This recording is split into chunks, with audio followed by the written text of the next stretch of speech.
it's an amazing thing. We're at the precipice of what God would show us about what we just sang about the throne, about he who sits on that throne. And Daniel, he's been given this vision. And we go through those first 6 books, and they tend to be historical books. They tend to share with you a little bit of his life and a little bit of the Hebrews in captivity. And so the first 6 books in Daniel tend to be historical, and then there's this interlude of prophecy. There's a prophetic allurement there, the image of Nebuchadnezzar when he had that dream. Then he had another dream, and it seems that Daniel is always in the right place at the right time. Now, I jumped ahead a little bit because I was excited when we had the kids, and I really think Daniel is a great example for our young people because, once again, Daniel had this tendency to be at the right place at the right time because God placed him there. He did stand up for what God had taught him. And as he stood up for those things, naturally he would stand out and he would stand alone. Now, I did that in reverse.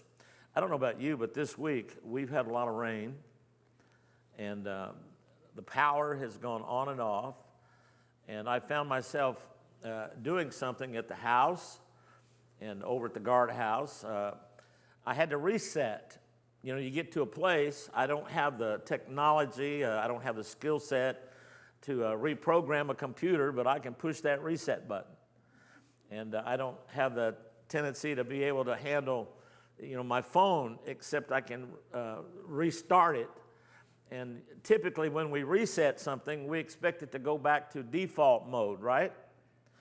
Well, that's what chapter 7 is. While the first 6 chapters were historical with some prophetic interlude, the last 6 chapters are mostly prophetic from Daniel's perspective, from God as he gave those visions to Daniel. And then there's some history that's kind of thrown in there. So it kind of flips a little bit. Last week we looked at some verses that had to do with the fall of Babylon, and I had a couple of questions asked, and I think it's an important thing that we understand that as Daniel received this vision, as Daniel interpreted the vision and the dreams of others, that as he interpreted those dreams, he wrote those things down.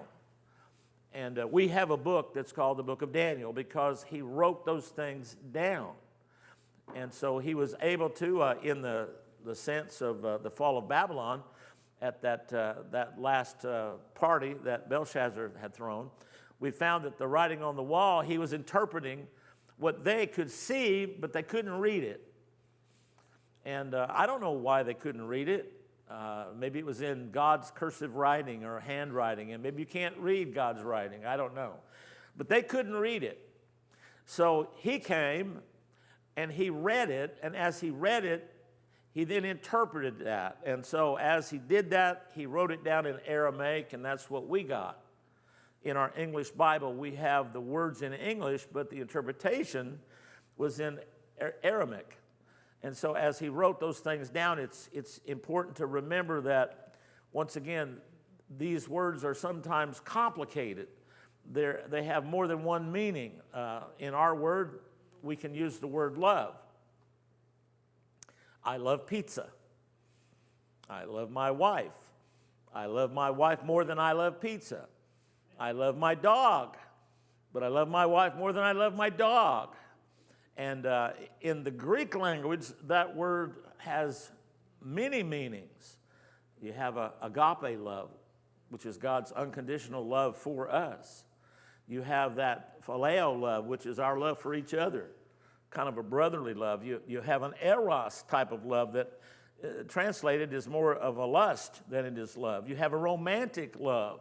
And so that's the problem when we look at sometimes the Bible, whether it be whatever translation you read from. Most of the time I read out of the King James, but when I look at other translations, they simply take and they put into English what has already been put into either Greek, Hebrew, or in this case, Aramaic. So when we look at those verses and we see that this is the interpretation that God gives to Daniel, then he explains those words. Then we found that what he was telling Belshazzar is, buddy, you don't measure up. Your time is up. You've been weighed and you've been found wanting, and your kingdom is going to fall, and it's going to be divided and given to the Medes and Persians. And that's where we are. That's what happened. And he uses these words, which are root words of the Aramaic. And so as we see it in English, we sometimes forget that they couldn't even read the handwriting on the wall. I think for me, the key verse was verse 29. Because even after Daniel gave that king the interpretation of the handwriting on the wall, he still put that robe on him. He still put that medallion around his neck. And he still said, oh, by the way, you're third in charge, man. And I can't prove it, but I think as soon as Daniel left that palace room, he ripped that robe off. He threw that medallion in the Euphrates River, and he said, forget the title. You're not even going to last a night. That's how clueless that king was. And then we have Daniel chapter 6. And I've already been there, so I won't go back there again. But I think the key for me is verse 3. And Daniel was preferred above kings and princes because an excellent spirit was found in him. And he would be put to the test. And by the way, the test of a prophet, the test of a true prophet of God is always the same. He's 100% accurate 100% of the time. He's not throwing a Nostradamus out at you or Gene Dixon or the horoscope or astrology when you make these educated guesses. The test of a true prophet is that he is 100% accurate 100% of the time. And Daniel was a true prophet. So chapter 7 is a reset. It now flips, and now we look at things from God and Daniel's perspective, as there will be 4 dreams or visions given to Daniel. 2 will be given while he is under the Babylonian captivity, and 2 will be given to him while he's under the Medes and the Persians. So as I look at that, I'm going to start reading in verse 1. Now, I'm not, on this one, I will slow down. I will slow down. Because I think as I look through these verses, I think it's important that we recognize them for what they are. They are a glimpse into eternity. We get to have a look. Daniel is the first of several apocalyptic books in the Bible that look at last days. And there are certain glimpses that through his visions he was able to write down and share. Now, let's just read a few verses, and then I think I can explain myself a little better, and I'll give you what I believe is the theme of not just the book of Daniel, though prophetic. There's a practical side. I think the practical side was in Daniel 4:32. Know this, that God rules over the kingdom of men, and he chooses who he sets up and sets down.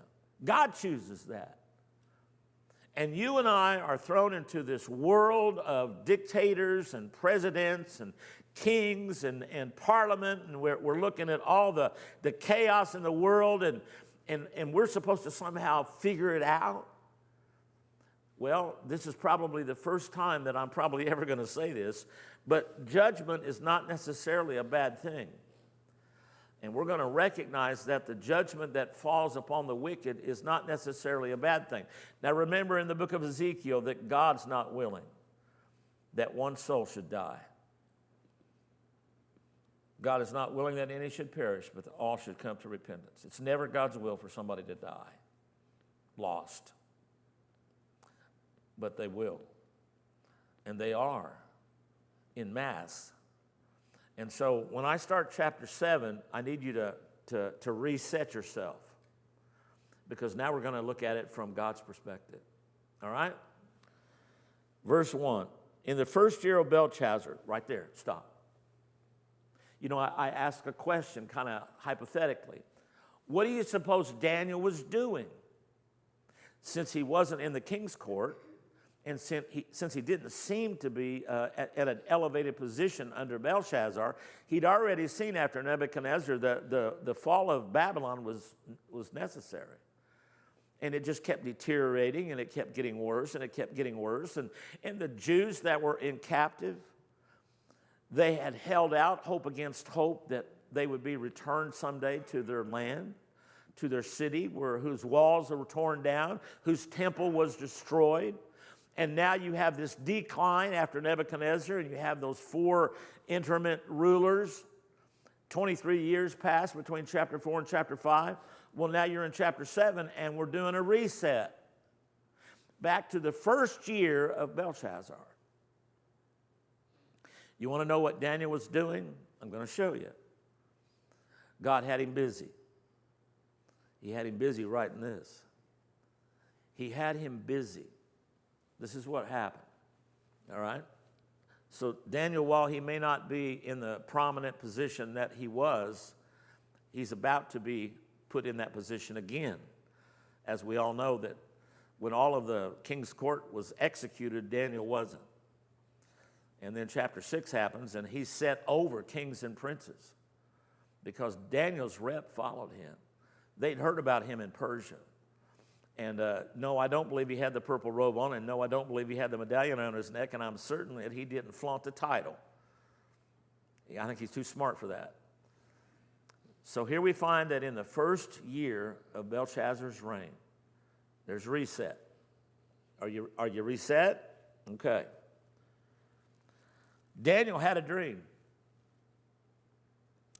And not the Martin Luther King type of dream either. Daniel had a dream sent from God. Now, somebody's going to take that and run with it. Have at it. Do what you want to do.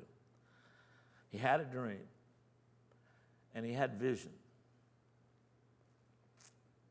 As he laid upon his bed, and then he wrote the dream down. Now, up till now, Daniel's been doing the interpretation. People are having dreams, the handwriting on the wall.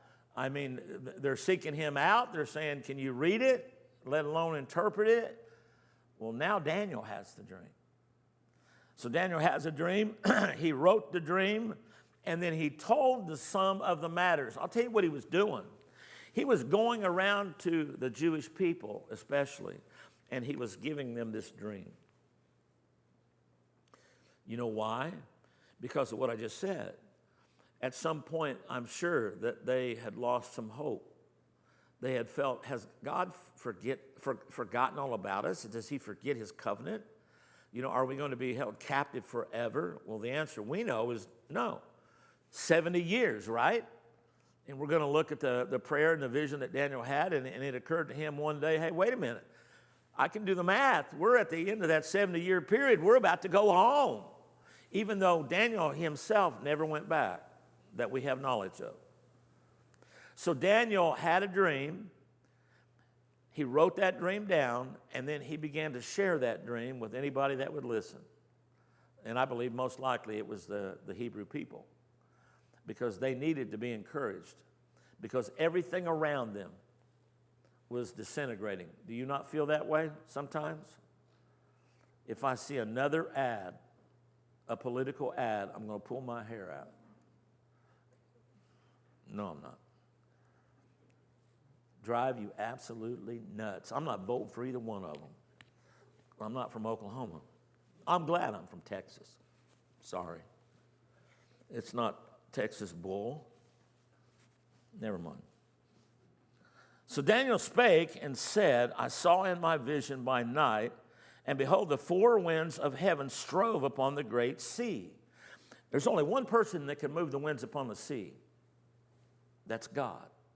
So God stirs Daniel up in this vision to see a sea. And in this sea, there are 4 beasts that come out. Okay? So of the four winds of heaven they strove upon the great sea, and four great beasts came up from the sea, diverse one from another. Now, I know I always say write these things down, but you ought to write these things down, all right? There are three words or three phrases in the seventh chapter that are pivotal. They're pivotal because they demonstrate God's omniscience, that he's all-powerful, that he knows what he's doing, that he sits upon a throne, and he sees the sons of men, and he has got this worked out. And Daniel gives us a glimpse of that. He's able to take you and me and those Hebrew people and anybody that would listen, and he's able to say, yeah, I know that in chapter 2, Nebuchadnezzar had a dream. Well, I had a dream also. And it coincides with chapter 2. But it's the same, and yet it's slightly different. It's more detailed than Nebuchadnezzar's dream. And so when we begin to look at these things, there are going to be three words or phrases that I want you to key in on, okay? Number one, Ancient of Days. Ancient of Days. Who is that? I'll tell you in a minute. Number two, Son of Man. Who is that? I'll tell you in a minute. Reverse the curse. Reverse the curse. What is that? In the seventh chapter, you have kind of a who, a what, and a when. You have a coronation of a king. You have a character of a kingdom, what it looks like. And then you have a chronological order as to when. Even the where is given to us. And so if you keep those three words or phrases in the back of your mind, you're going to be able to recognize when I use those terms where we are. What are we looking at? Who are we looking to? You know, what does Daniel see? Now, the theme of the book of Daniel is prophetic. We know that. But on the practical side, we recognize that God rules over the kingdom of men. And God has given to us in the book of Daniel, he's given to us the history, the human history of man, the fulfillment of the time of the Gentiles, and the genealogy that will happen not only after the rapture, but through the tribulation and on into the kingdom called millennial and into everlasting eternity. You say, you get all that from the book of Daniel? Yes. It's apocalyptic. It shows future events as they happen and as they will happen. So we get to look at something that a lot of people, when they get to the seventh chapter of Daniel, they take a vacation. They look at the few and they're going, what in the world is that? And it scares them, and I have a responsibility to try to make some sense out of this, and it's not really that hard, not like you might think. Not if we recognize that we've just flipped things. The history is given to us right away. This is at the beginning of Belshazzar's reign. The evil king, Daniel was given a dream. So these last 6 chapters are very worthy of 4 visions that Daniel has. Chapter 7 is about the beasts. It includes the coronation of a king, the character of the kingdom, and then the chronological events that lead up to eternity. Chapter 8 is about the ram and the goat. Chapter 9 is about the prayer and the 70th week of Daniel. Those 70 weeks, there's the 69 and then the 70th week of Daniel. And chapters 10 through 12 speak of the Antichrist and the unprecedented trouble that he causes. I'm trying to give you an overview so that it just doesn't boggle your mind, because I really only have one goal this morning. I want to introduce you to the Ancient of Days.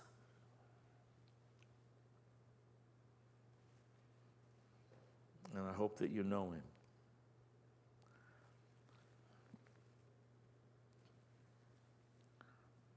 So Daniel, having the dream, wrote it down. And then anybody that would listen, he would tell the dream to. It correlates with the second chapter of Daniel, where Nebuchadnezzar has the dream of the beast. Remember the four empires? You have Babylon, you have the head of gold, then you have the Medes and the Persians, the silver breastplate and the arms, and then you have this brass that has to do with the Greek, their empire, and then you have the Romans, and the iron mixed with clay, and it becomes brittle. Well, Daniel sees the same thing, but he sees it a little differently. And he sees it in much more detail. And this is where we are, and so here we go. Verse 4. The first beast came up from the sea. He was like a lion. He had eagle's wings. Now, the crest of Babylon was a lion. Their mantra was an eagle. And so often when you would see vessels made out of gold, you would see that crest of a lion or an eagle upon it. So that's not hard for us to understand that he's talking about Babylon. Sees it a little bit differently, but he sees it from a heavenly perspective, right? Remember that now. Nebuchadnezzar got it. He got the vision, didn't know what it meant. Daniel interpreted that. So here you have that given to him. He was made then to stand and lifted up from the earth. His wings were plucked, and he was made to stand upon the feet as a man, and his man's heart was given to him. You remember what happened to Nebuchadnezzar. For 7 years, the guy thought he was a cow. He wandered around eating grass because God was driving home a point. And it is a point that runs throughout the book of Daniel. And it is a point that not only did the Jews need to remember, but it's a point that we probably ought to warm up to. And that point is this: whether it's a president, a king, some monarch, a dictator, no matter what the form of government is, God still rules over the kingdom of men. I told Laura on the way in this morning, I don't think I'll ever really understand why God allowed things to happen to the Jews like he did. It's beyond my comprehension, especially during the Holocaust. Listen, let's just get this out in the open, get it over with, and then I don't have to repeat it. I am sick to death of hearing about how one race has been subjugated. You want to talk about being enslaved? There have been people that have been subjugated for hundreds of years. You don't hear them crying about it. Get over it.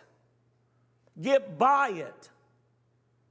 I'm tired of critical race theory. I'm tired of all this junk that's thrown out with woke philosophy and all this other garbage.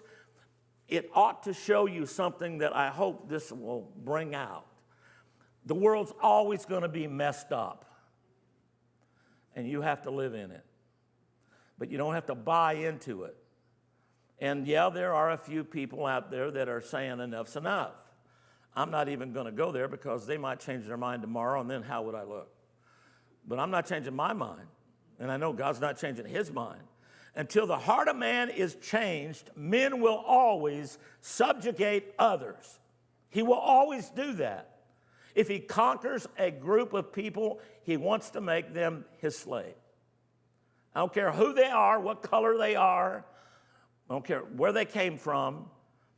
And some of the most horrible things have happened to men and women and boys and girls who have been subjugated, enslaved. Why? Because it's the nature of man. So let's get that out of the way. All right? So when I'm looking at this, I'm seeing Daniel have a vision that gives me some detail, especially with that last beast that we're going to look at.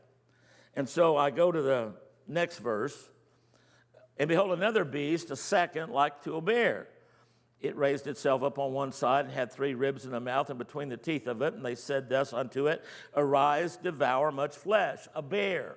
The idea here is that these empires devour. One's a lion, one's a bear. Another one is a leopard. And each of these kingdoms had either as a crest or emblematic these signs.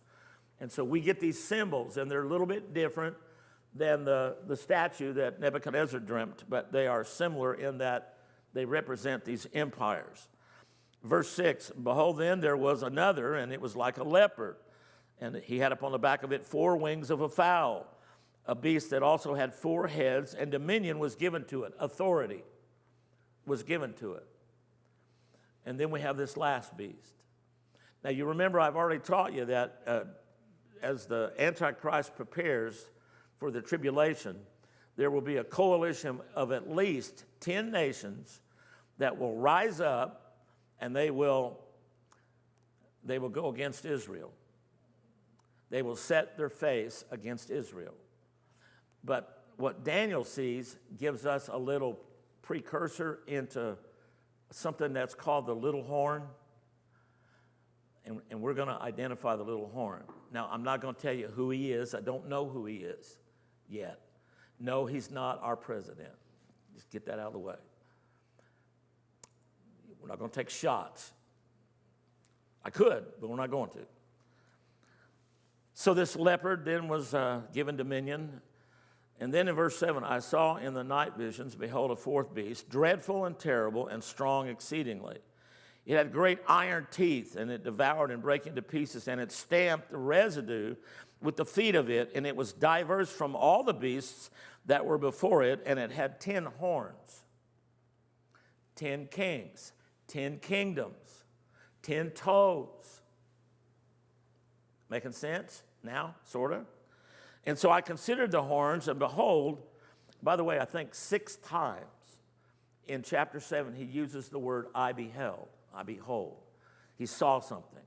He saw something in his vision. And we get to see it firsthand because he wrote it down. And here it is. I considered the horns, and behold, there came up among them another little horn. Someone rises up of substantial weight in the world, and before whom were 3 of the first horns plucked up by the roots, and behold, in this horn were eyes like the eyes of a man, and a mouth speaking great things. I'll stop right there.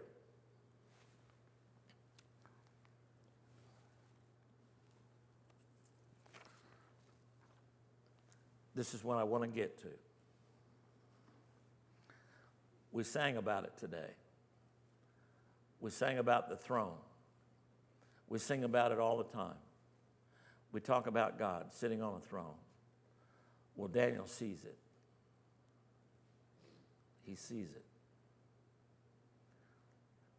It is both terrible and terrific. It is both horrendous and awesome. You're going to get a glimpse of something. You're going to get a glimpse of who the Ancient of Days is. It's God the Father. And you're going to get to see that through the vision of Daniel. We sang about He watches over us. We sang about the throne. We sang about He who sits upon the throne. And I think sometimes we divorce ourselves, even in church, that there is a God who actually sits upon a throne. And there's a coronation that happens in heaven. And I'm going to try to give you the pinpoint down exactly when that takes place. I beheld the thrones. That's a plurality. I beheld the thrones, and they were cast down. Now, that isn't what you think. When I think about something being cast down, I think about it being put off. That's not what happens. We think after a Western mindset. It's going to be hard for us not to. We're not Middle Eastern people. We don't think that way. So I went to my book on Bible manners and customs.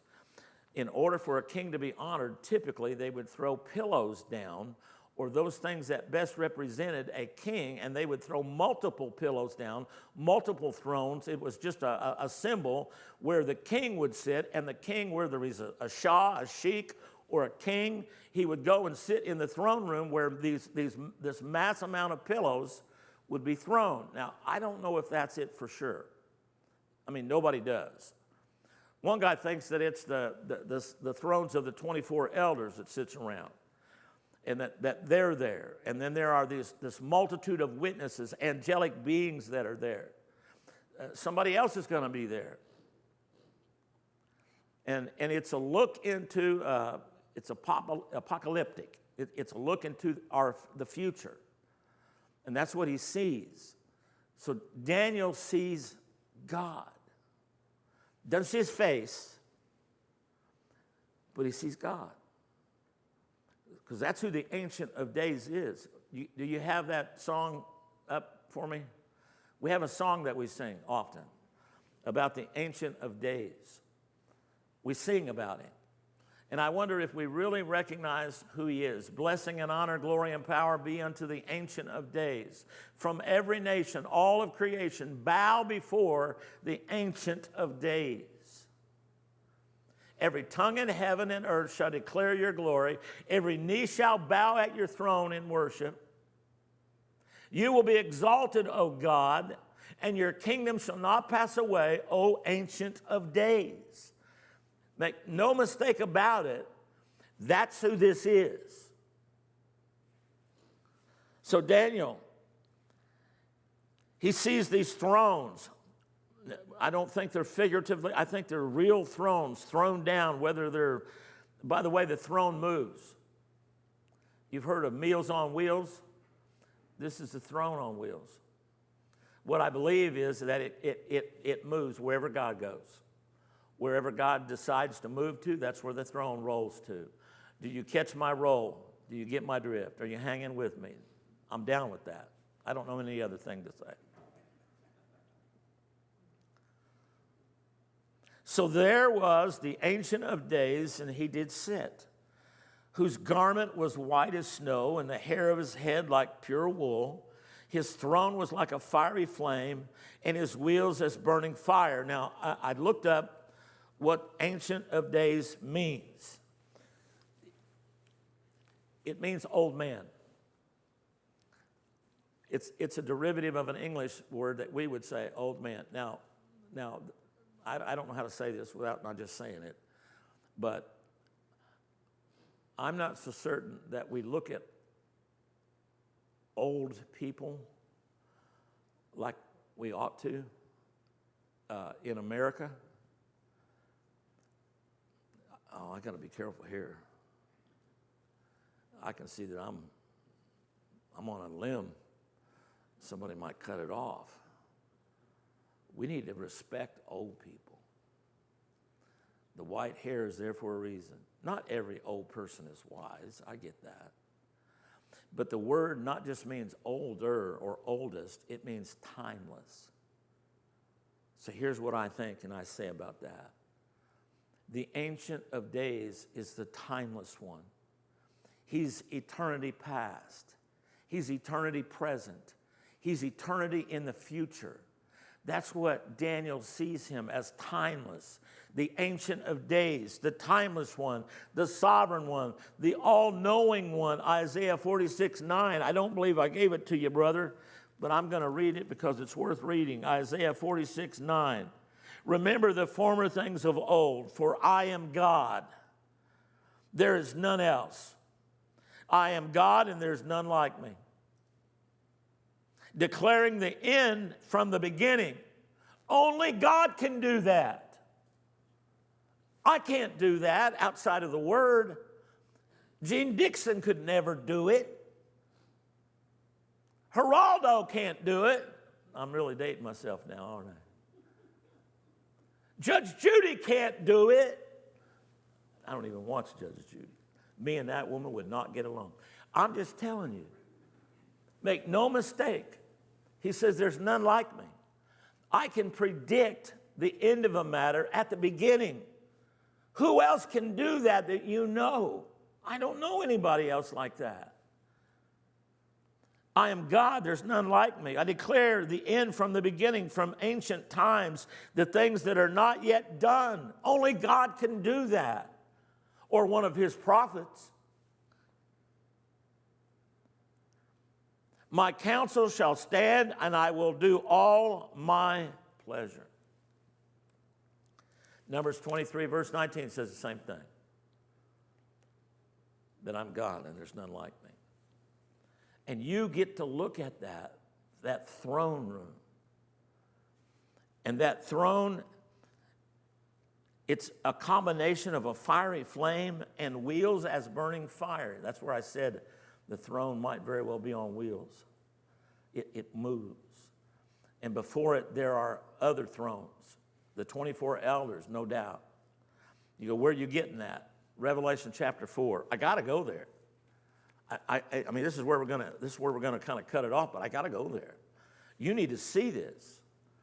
You need to see that as a throne room, but you also need to see it as something else.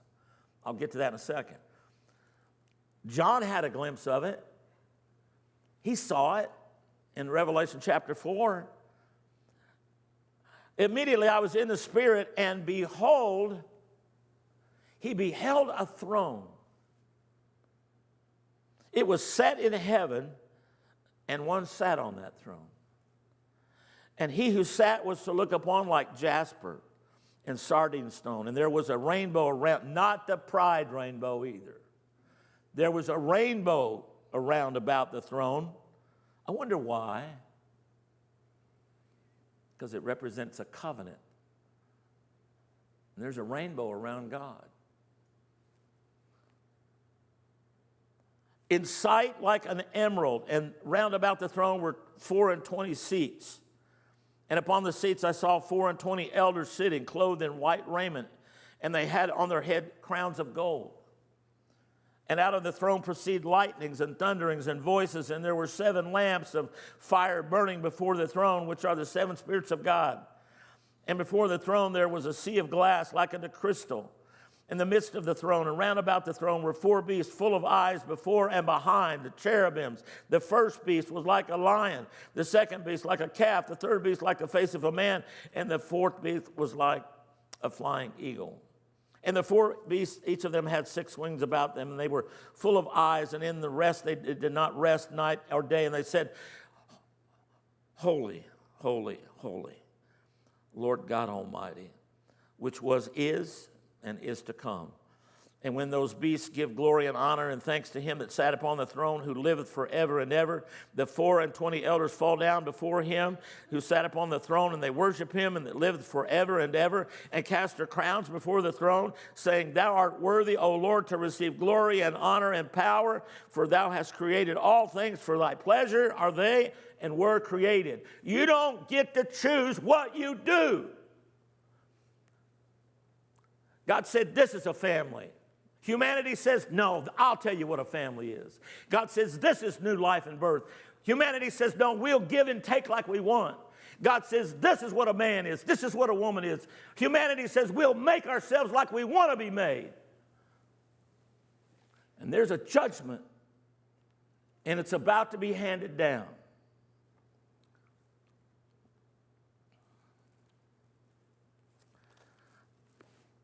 I said it was a coronation. Flip back to Daniel chapter 7. A fiery stream issued and came forth from him, and thousands of thousands ministered unto him, and 10,000 times 10,000 stood before him, and judgment was set, and the books were opened. And I beheld then, because of the voice of the great words which the horn spake. Remember the little horn? It's judgment day for the little horn. That's what Daniel is seeing. And the books were opened. And I beheld the words of the horn. And behold, even till the beast was slain and body destroyed and given to a burning fire, flame. And concerning the rest of the beasts, they had their dominion taken away, yet their lives were prolonged for a season and a time. That means everybody doesn't buy it. You go, when are you talking about? I'm talking right before the second coming. If you want to put that in the flyleaf of your Bible, just before the second coming. And then we get introduced to somebody in heaven. You ready? Let me introduce you to him. And I saw in the night visions, and behold, one was like the Son of Man.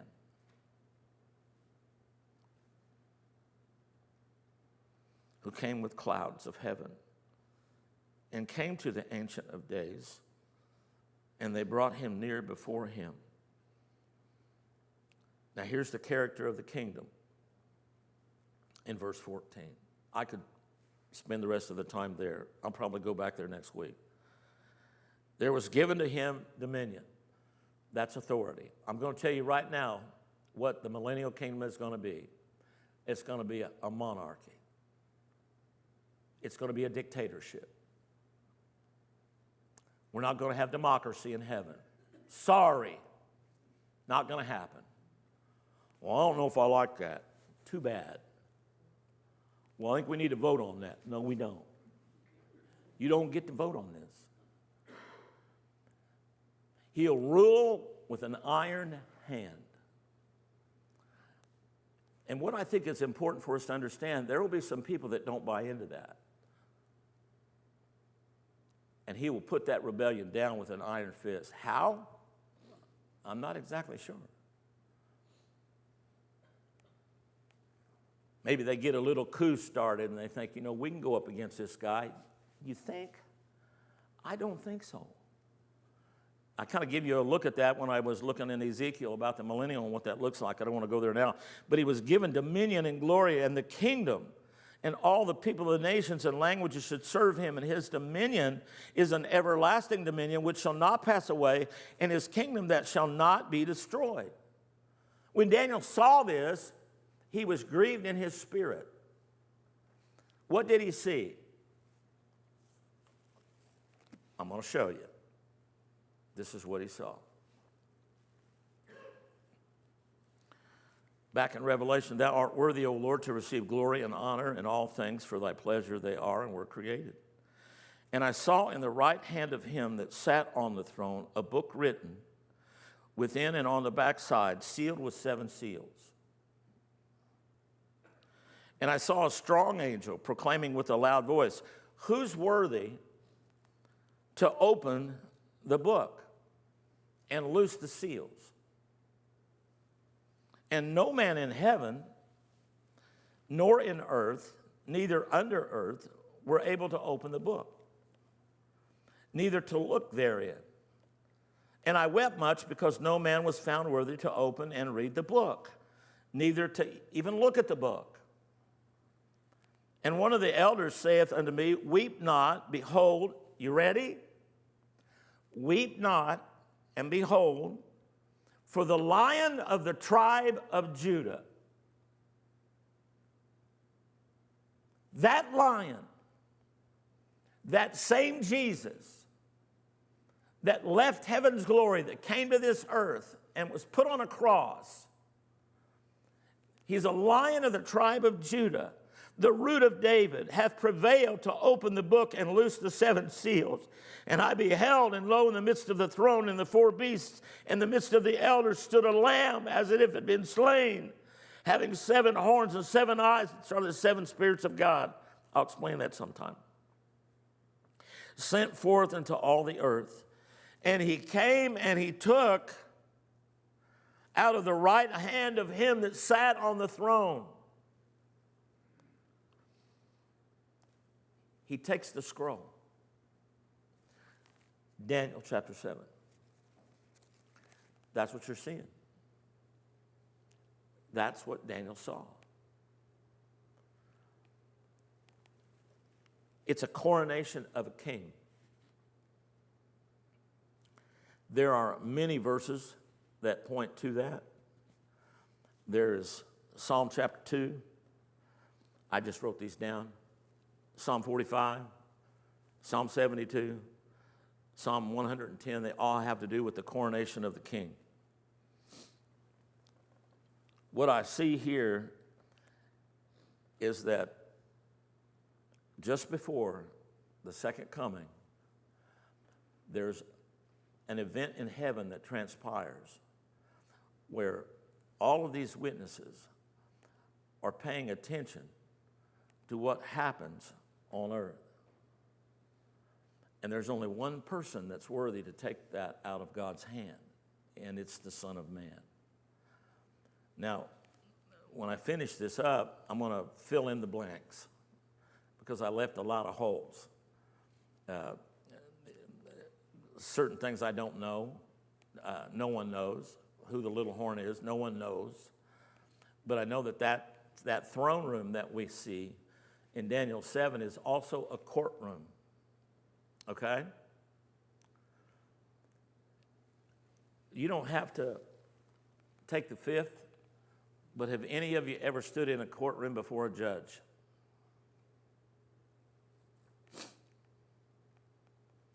I haven't, but I've been with some guys that have. It's a scary thing.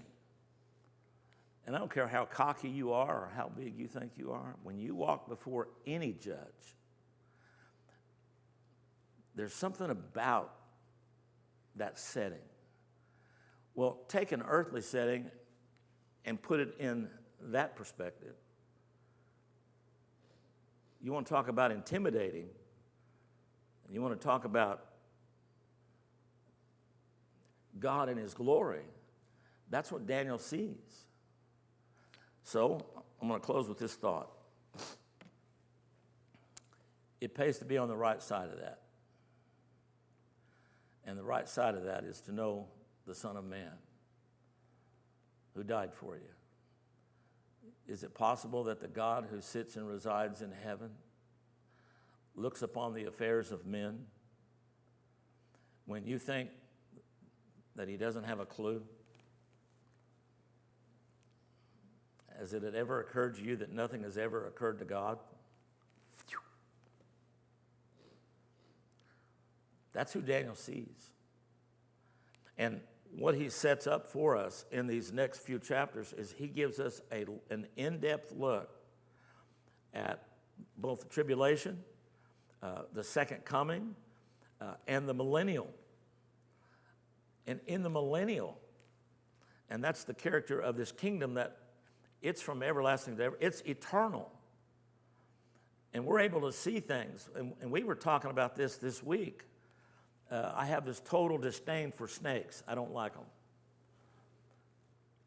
I don't like them. I don't like bugs. I don't like varmints. In the millennial, there will be this lion laying down with the lamb. I'm not sure if there'll be cell phones or not in heaven. I think not. What I want you to understand is this: God resides over the affairs of men. And when I look at Daniel and I see what God gave him, then I think we can reasonably expect some great things from God.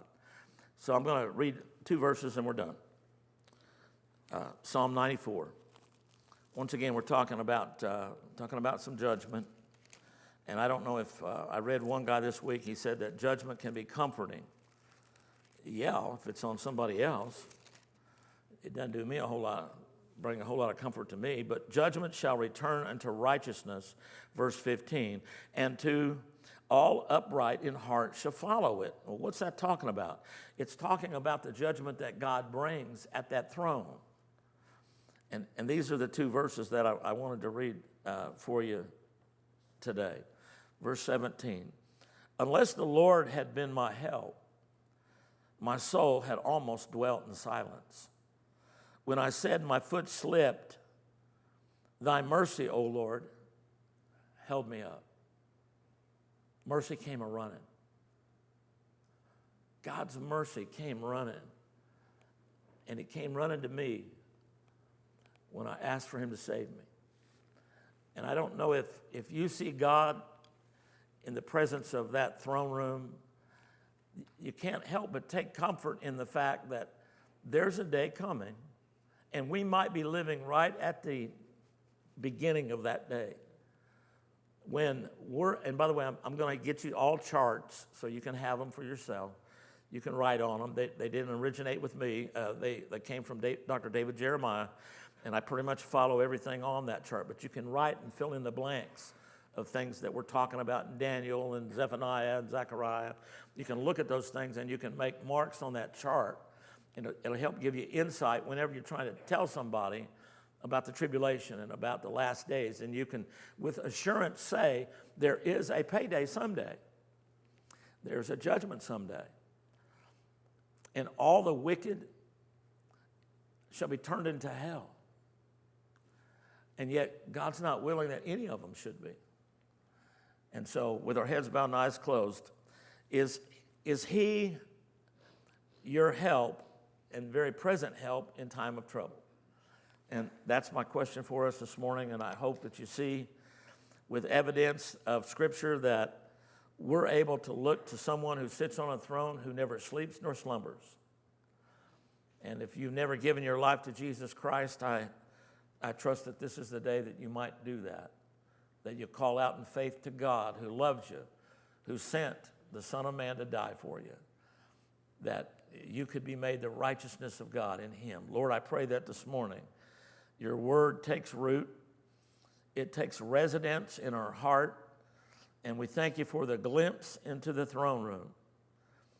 And what a wonderful time that will be when we're able to see you face to face. And along with these other witnesses, we're able to rejoice and to praise you for all eternity. And we thank you for it now. In Jesus' name, amen.